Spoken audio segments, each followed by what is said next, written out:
میں نے بھی تھوڑی دیر پہلے جو گزارش کی تھی، ہم تنہائی میں تھوڑی دیر ضرور بیٹھے، ضرور اللہ کے حضور سجدے کریں، اللہ میں جہنم سے اللہ میں جہنم نہیں برداشت کر پاؤں، اللہ تعالیٰ بس کچھ اور نہ ملے نہ صحیح لیکن جہنم سے تو بچو، یہ ایک مومن کی اصل منزل ہے۔ یہاں اللہ تعالیٰ نے فرمایا کہ وہ دعا کرتے ہیں کہ ہمارے رب ہمیں جہنم کے عذاب سے بچا لے، ان عذابہا کانا غراما، وہ جہنم کا عذاب تو جان کا لاگو ہے، جس کو چمٹ جائے گا اس کو چھوڑے گا، جس کو چمٹ جائے گا تو اس کو چھوڑے گا نہیں، آدمی بھاگ نہیں سکتا، اپنے آپ کو چھڑا نہیں سکتا۔ انہا ساعت مستقر و مقام، عجیب بہت لطیف انداز میں بتایا، انہا ساعت مستقر، وہ بری جگہ ہے مستقر کے لحاظ سے، ٹھکانے کو مستقر کہتے ہیں، جیسے زمین آپ کا مستقر ہے، مستقل آپ زمین پہ رہتے ہیں لیکن آپ تھوڑی دیر کے لیے ہوائی جہاز میں بھی جاتے ہیں تو آپ کا مستقر نہیں، وہ آپ وہاں مقام کرتے ہیں، تھوڑی دیر کے لیے جاتے ہیں۔ تو اس طرح سے جہنم بہت بری جگہ ہے مستقل ٹھکانے کے لحاظ سے بھی، لیکن اگر تھوڑی دیر بھی کسی کو جہنم میں ٹھہرنا پڑا تو یہ بھی مقامہ کے لحاظ سے بھی بہت ہی خطرناک ہے۔ تو اے ہمارے رب ہمیں اس جہنم سے بچانا۔ یہاں آگے اہل ایمان کی ایک اور صفت بتائی جا رہی ہے اور یہ صفت بہت ضروری ہے سمجھنا، والذین اذا انفقوا لم یسرفوا ولم یقتروا وکان بین ذلک قواما۔ میں تو کبھی کبھی سوچتا ہوں، آپ سے کر رہا ہوں کہ بہت سارے پروگرام کرتے ہیں اللہ کی کتاب سے بات ہوتی ہے، کیسے نکات اللہ کی کتاب لا رہی ہے۔ فرمایا جا رہا ہے کہ والذین اذا انفقوا، یہ جو عباد الرحمن ہیں اللہ کے چہتے بندے جب خرچ کرتے ہیں، لم یسرفوا، اسراف نہیں کرتے، اسراف کو آپ ترجمہ کر لیجیے فضول خرچی نہیں کرتے، ولم یقتروا، اور نہ کنجوسی کرتے ہیں، وکان بین ذلک قواما، اس کے بیچ اعتدال میں رہتے ہیں، درمیان کا راستہ اختیار کرتے ہیں۔ لیکن لفظ جو آیا ہے وہ یسرفوا آیا ہے، اسراف۔ یہاں بتایا گیا عباد الرحمن اسراف نہیں کرتے، لم یسرفوا، اسراف نہیں کرتے۔ لیکن ایک اور لفظ آتا ہے فضول خرچی کے قرآن میں، سورہ بنی اسرائیل میں، کہ آت ذی القربى حقہ والمسکین وابن السبیل، اپنے رشتہ داروں کا حق ادا کرو، مسافروں کا حق ادا کرو جیسا ان کا حق ہے، ولا تبذر تبذیرا، اور تو فضول خرچی نہ کرو۔ اگر فضول خرچی کرو گے تو اوپر سے تعلق آ رہا ہے کہ اگر تم فضول خرچی کرو گے تو جو رشتہ داروں کا حق ہے یہ نہیں ادا کر پاؤ، جو مسافروں کا حق ہے وہ نہیں ادا کر پاؤ گے۔ لیکن بات جو سمجھنے کی وہ بہت محنت، اس لیے بات چل رہی ہے کہ تبذیر بہت خطرناک بات ہے اور اسراف بھی بہت خطرناک بات ہے۔ اسراف کے بارے میں اللہ نے کہا ان اللہ لا یحب المسرفین، اللہ اسراف کرنے والوں کو پسند نہیں کرتا، لیکن تبذیر کرنے والوں کے بارے میں کہا ان المبذرین کانوا اخوان الشیاطین، مبذر تبذیر کرنے والے تو شیطان کے بھائی ہیں۔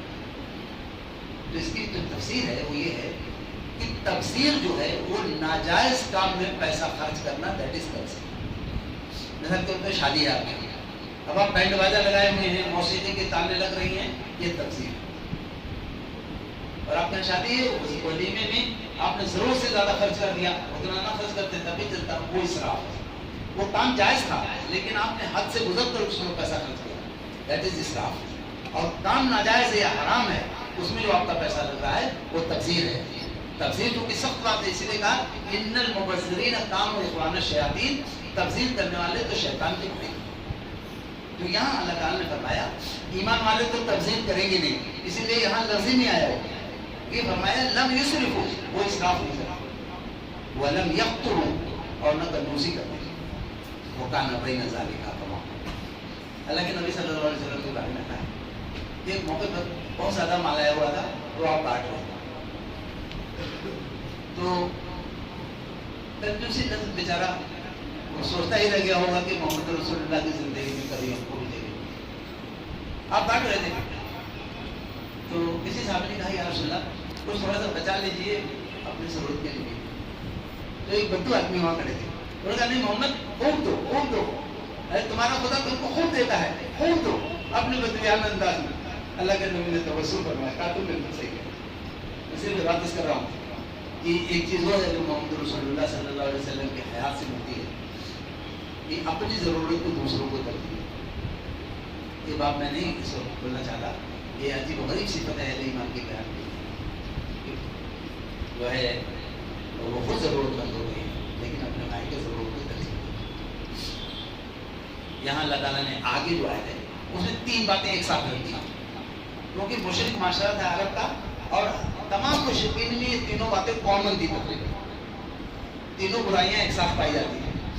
والذین لا يدعون مع اللہ الہا آخر، اہل ایمان عباد الرحمن اس خرابی سے بالکل دور ہوتے ہیں.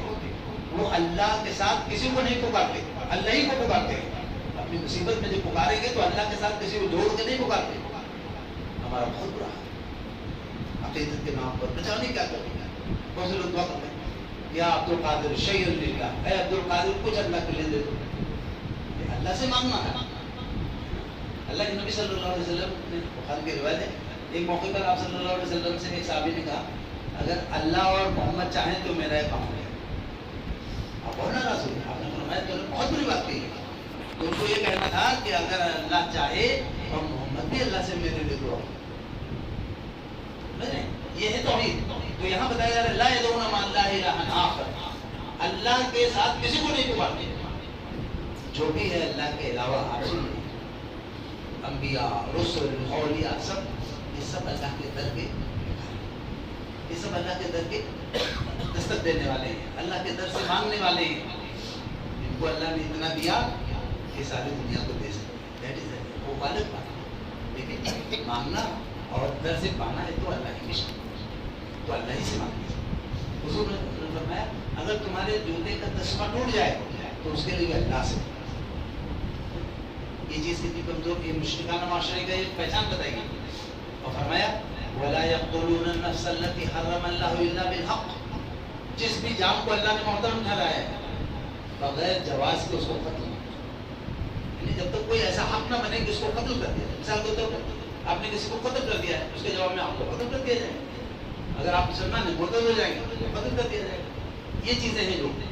تو فرمایا کہ يَقْتُلُونَ النَّاسَ النَّفْسَ الَّتِي حَرَّمَ اللَّهُ إِلَّا بِالْحَقِّ، کسی بھی جان کو قتل نہیں کرتے. یہ آپ سمجھ لیجیے انسانی جان کا بہت احترام رکھا ہے صاحب. اللہ نے کہا ہے کہ ہم نے بنی اسرائیل کو کہہ دیا تھا کہ اگر تم نے کسی ایک انسان کو قتل کیا گویا تم نے ساری انسانیت کو قتل کیا، اور اگر کسی ایک انسان کی جان کو بچا لیا تو گویا فَيَعْنَا سے جميعا، گویا کہ تم نے تمام انسانیت کو قتل. یہ ہے اسلام کا ذوق. اور جس کو نہیں قتل ہونا تھا اس کو قتل کر دے، سخت اس کی طرف سے.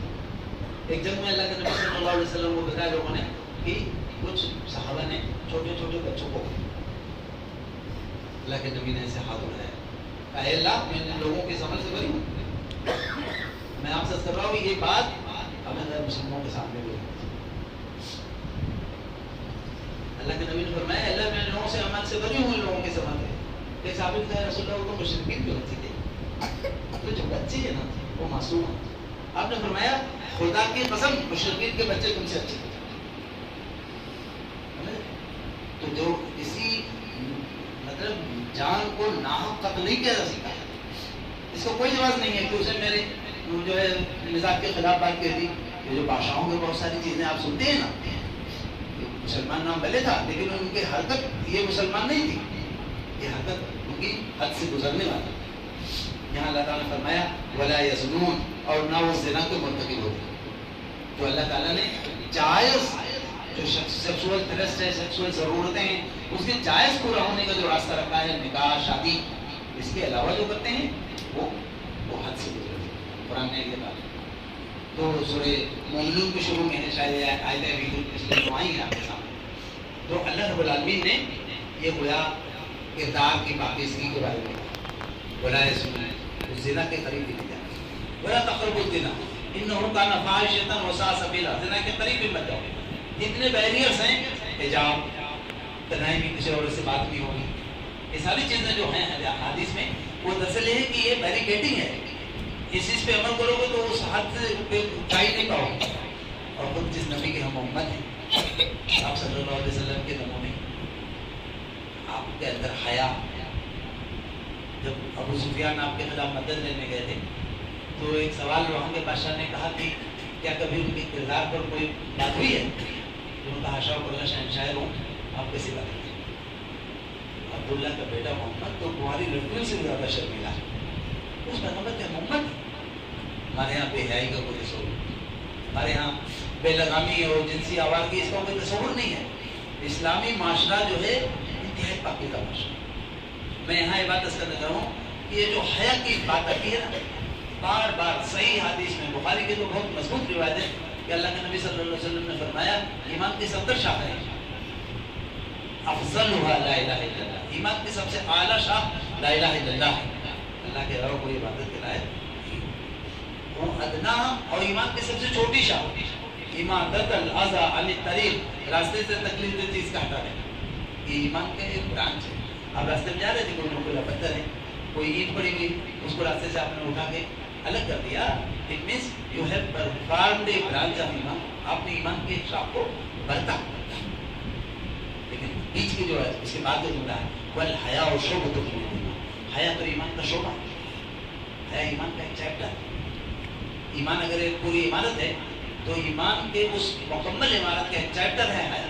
اس کو ہٹا دو گے تو ایمان کی عمارت نامکمل ہو گئی. اور یہ جانتے ہیں آپ، اللہ کے نبی نے فرمایا اگر تمہیں حیا نہیں ہے تو تم جو چاہو کرو. آج جو ہمارے سامنے بہت بڑا مسئلہ ایک دم منہ پھاڑے کھڑا ہے ہماری بیٹیوں کا، جو پڑھتی ہیں، جو کالج میں جاتی ہیں، جاب کرتی ہیں، حیا کی کمی یا حیا کے نہ ہونے میں ان کے اندر سے کردار کی عفت و عصمت کا تصور ہی ختم ہو گیا. آپ سنتے ہیں نا میرا جسم میری مرضی کے سلوگنز، یہ کیوں آئے؟ اس اسلام کے حیا کے تصور کو نظر انداز کرنے کے نتیجے میں آئے.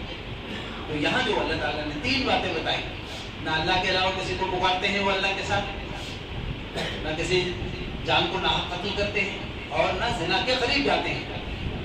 وَمَن يَفْعَلْ ذَلِكَ يَلْقَ أَثَامًا، اور جو کوئی ایسا کرے تو سمجھ لو کہ وہ اس کو سخت عذاب ہوتے ہیں.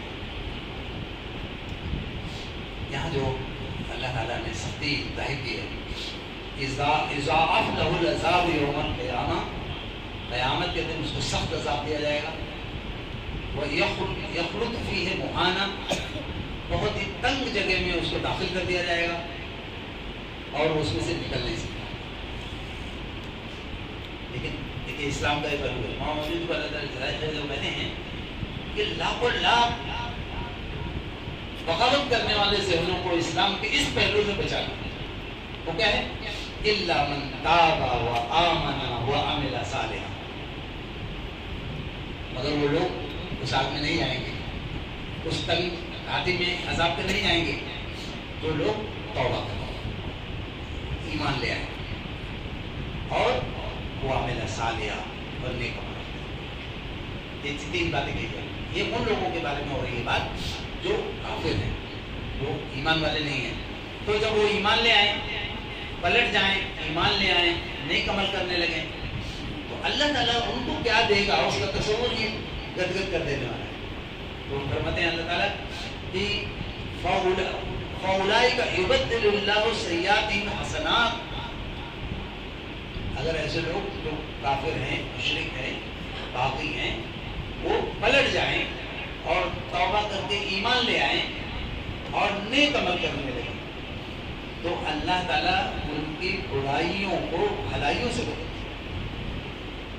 ابھی جب عمل نامہ دیکھا جائے گا نا تو یہ برائی، یہ برائی، یہ برائی، لیکن سچے دل سے توبہ کر لینے کے بعد عمل نامے کی وہ ساری برائیاں معاف ہو جائیں گی. وہاں چھوٹی چھوٹی نیکیاں سب اللہ سیئاتہم حسنات، ان کی برائیوں کو بھلائیوں سے بدل دیا جائے گا. یہ شام کوئی اور کر سکتا ہے تو اللہ ہی کر سکتا ہے. دنیا کے حساب سے تو اتنے بہت تھا کہ بھی سزا نہیں دی گئی، چلو بھائی انہوں نے بہت جرم کیا تھا نا، معافی مانگ دو، چلو معاف کر دیا. لیکن ان کی شان الگ ہے، وہ جب کسی کو معاف کرتے ہیں تو اپنی شان کے مطابق اسے نوازتے ضرور. یہاں ایک آیت آگے میں چاہتا ہوں کہ بس اگلی آیت تک میں لے لوں، اس کے بعد رہنے دیتا ہوں. آگے جو آیت ہے وہ ایمان والوں کی.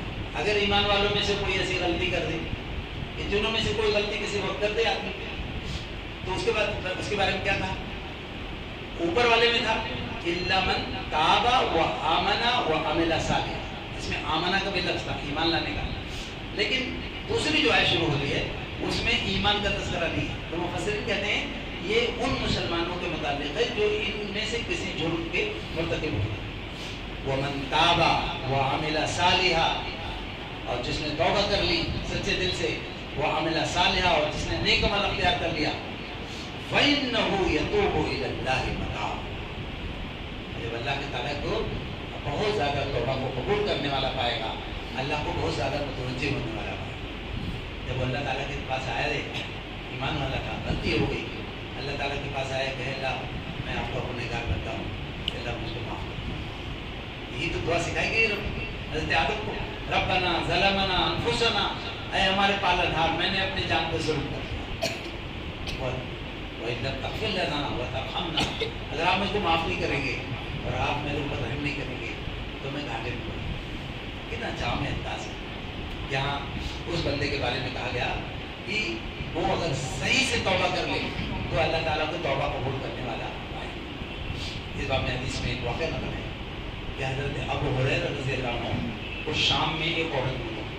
شام کا ٹائم تھا، وہ ایک جگہ نماز بھی پڑھاتے تھے، تو ان کو عورت ملی بہت ہی خوبصورت. اس نے کہا ابو ہریرہ آپ یہ بتائیے یہ مجھ سے گناہ ہو گیا،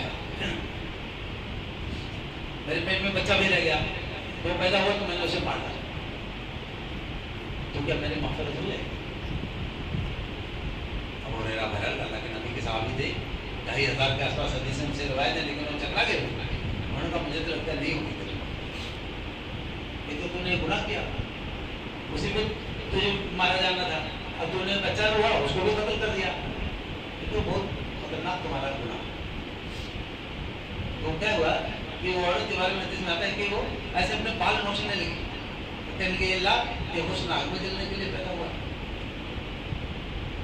ارے مجھے اپنی بے ساختگی کے لیے رسول کتنا اچھے بڑے جملہ رسول نے کہا کہ اللہ کیا ہے حسن آگ میں جلنے کے لیے کرنا، اس کو ایسا بنایا تو اللہ ہی نے. ایسے اللہ کے نبی کے پاس گئے، میں رسول ایسا ایسا واقعہ تھا، میں نے اس کو ایسے بتایا، تو آپ نے فرمایا وہ رہا تم میں سے لوگ فرمان کی آیت نہیں پڑھی، وہ مسلمان تھے. الا من ومن تاب وعمل صالحا، جس نے توبہ کر لی سچے دل سے اور نیک عمل کیا، فإنه يتوب إلى الله متابا، اللہ تعالیٰ کی طرف پلٹ گیا تو اللہ تعالیٰ کو بہت زیادہ توبہ کو قبول کرنے والا. یہاں ایک آیت میں جوڑ دیتا ہوں، ایک چھوٹی سی آیت ہے، والذین لا یشہدون الزور وإذا مروا باللغو مروا کرما. وہ جو عباد الرحمن ہوتے ہیں، اللہ کے چہتے بندے ہوتے ہیں، ہمیں سے حالات نہیں سمجھنے کی واقعی میں نے جو بات رکھی آپ سے، ہمیں سے حالات نہیں چیک کرے کہ میں کھڑا کام کرتا ہوں. والذین لا یشہدون الزور، جو رحمان کے چہتے بندے اچھے بندے ہوتے ہیں، کبھی جھوٹی گواہی دیتے ہیں، جھوٹی گواہی دیتے ہیں. ابھی میں ساتھیوں سے بات کر رہا تھا، انگریزی میں ایک کتاب ہے influence of Islam on Indian culture, بہت بڑے ہندوستان کے ہسٹورین رہے ہیں ڈاکٹر طاہرہ چند، انہوں نے لکھی. اس کتاب کا ایک چیپٹر ہے پورا کہ مسلمانوں کے اخلاق نے معاشرے پہ کیا اثر ڈالا. تو کیرلا میں ایک ریاست تھی کینانور، اس ریاست کا راجا تھا زیموری. یہ یشہدون الزور جو ہے نا، بالکل ایسے سٹیک بیٹھی ہے بات، پورا معاشرہ تبدیل ہو گیا.